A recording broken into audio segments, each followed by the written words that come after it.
Hi, my name is Natalie Kataoka, and today I will be presenting on nitrogen-fixing symbionts, legume survival and coexistence, and warming California grasslands. So I chose to study clovers. Clovers are important to California grasslands. They're important for insect pollinators and for birds because they eat their seeds.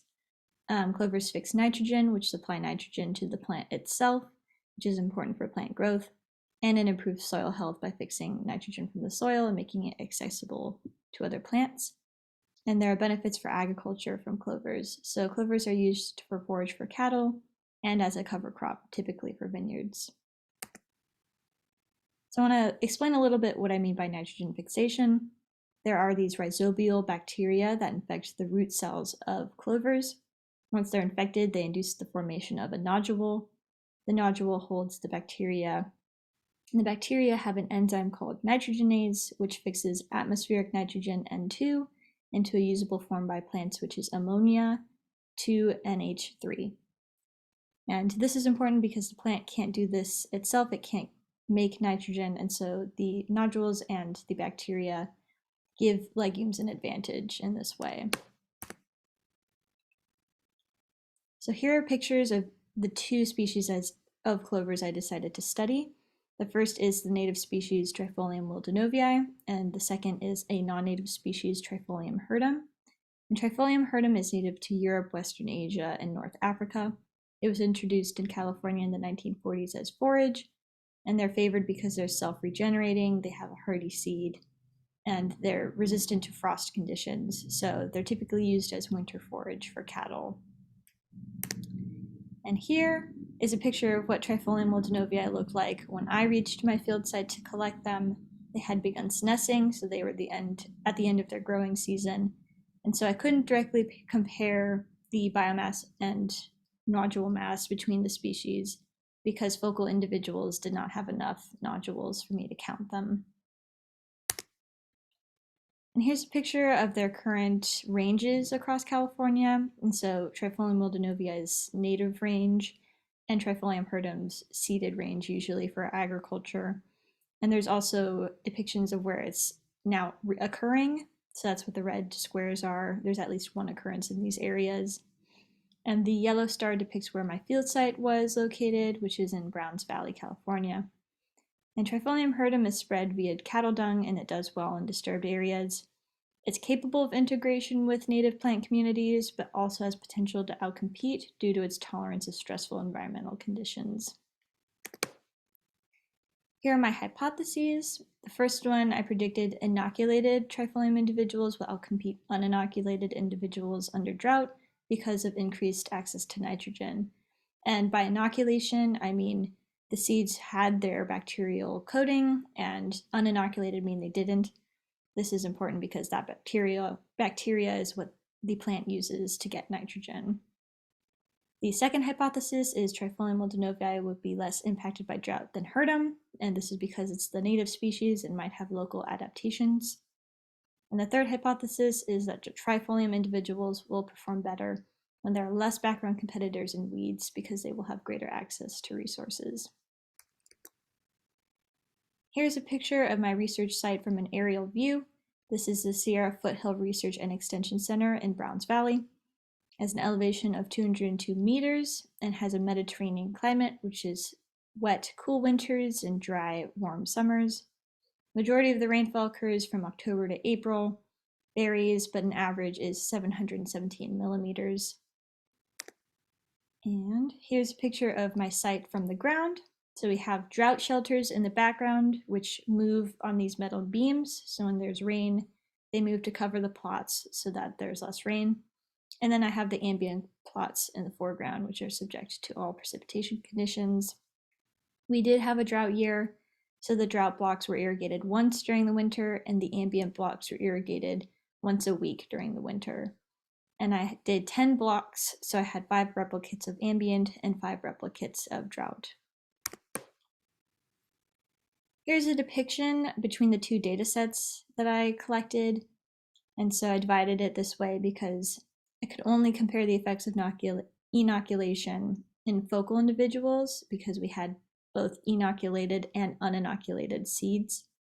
And for the background, I could only for the background could I compare nodule mass, because as I mentioned earlier, there was only enough nodules per many individuals to compare results. So one focal individual did not have enough nodules.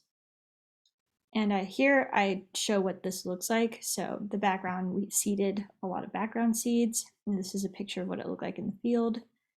And here we planted 3 individuals per quadrant. And this is a picture of what one individual would look like. And we planted them in this triangular formation to make sure there was enough distance between individuals so that they wouldn't directly compete.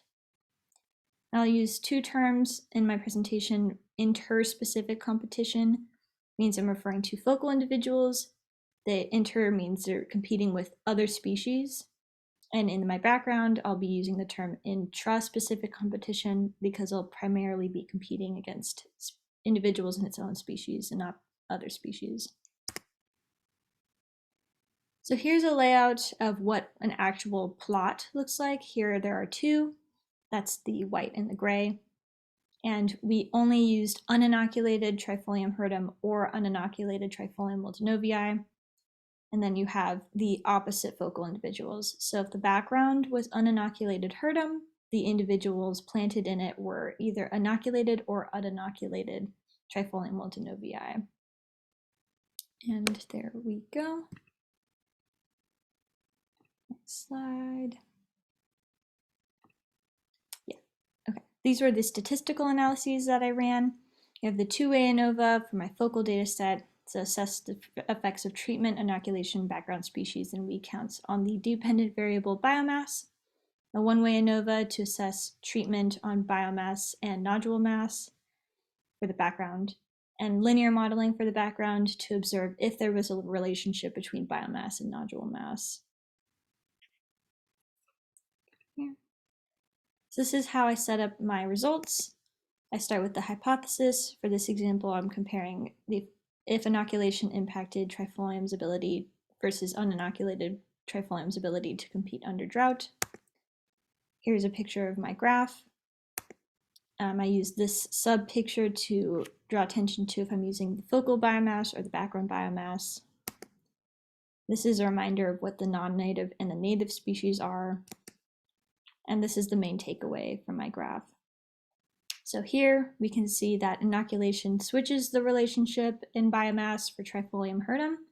Under inoculation, it actually has more biomass under drought, whereas if it's uninoculated, it has less biomass under drought conditions. And for Trifolium multinovii, there was less biomass under drought, but this was not a significant difference. So I partially accept my hypothesis because inoculated Trifolium hirtum seemed to do better under drought than uninoculated, but I could not say the same for Trifolium multinovii. And here we have hypothesis 2, Trifolium multinovii will be less impacted by drought than hirtum due to local adaptations. And I accepted this hypothesis because there was a significant decrease in the biomass of Trifolium hirtum under drought, but there was not a significant decrease in biomass for wildenovii. So therefore this local adaptation meant perhaps there was not a decrease in biomass because it was able to stay alive. And staying with my second hypothesis, but in applying it to the background biomass, it seemed to switch the relationship between background and focal.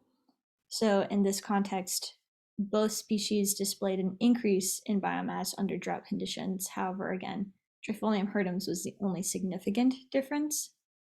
And therefore I accepted this hypothesis again because Trifolium multinovii did not show a difference.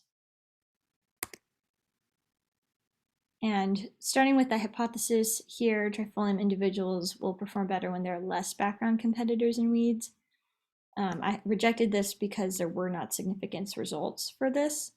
However, in this graph, I did find that survival was dependent on treatment. And survival was calculated by dividing the number of focal individuals that survived by 3, because that's the total amount in that triangle that we planted. And so here we see that under uninoculation, Trifolium hirdum decreased its percentage of survival under drought, whereas the opposite was true when it was inoculated, so there was greater survival under drought. And for Trifolium multinovii, there would seem to be greater survival under drought for both inoculation and uninoculation. However, this was not significant. And here's the graph showing a negative relationship between Trifolium multinovii's nodule mass and biomass. This was not significant for Trifolium hirdum. And this just means nodule mass and biomass are somehow related. One can influence the others. And there's potential to find more about this relationship. And so the implications of my findings are, given that Trifolium hirdum is inoculated for agriculture, it will likely continue to persist in the areas that it exists now. Trifolium hirdum could potentially invade wild areas if drought conditions are recurring, and this is based on my findings that drought appeared to increase survival rate and biomass, in addition to the fact that it can withstand stressful temperature and moisture conditions and spread and establish easily. And finally, Trifolium hirdum may outcompete Trifolium multinovii for resources in the wild, requiring active management to preserve biodiversity in California grassland. And I wanted to acknowledge all the people who made this possible. I'd like to thank Lauren Hallett for welcoming me into her lab and for the chance to do this research. All the people that I met along the way. I'd like to mention Chaya for helping me get to the research site. And I'm especially grateful for Ashley and Carmen for their guidance, their expertise, and encouragement throughout this process. And I'd also like to thank all my friends, family, and my partner for being there for me. And lastly, I'd like to acknowledge the organizations that helped fund my thesis, including the California Native Grasslands Association, the Graduate Evolutionary Biology and Ecology students, and the Undergraduate Research Opportunities Program, in addition to the Office of the Office of the Vice President for Research and Innovation. And thank you, that was my presentation.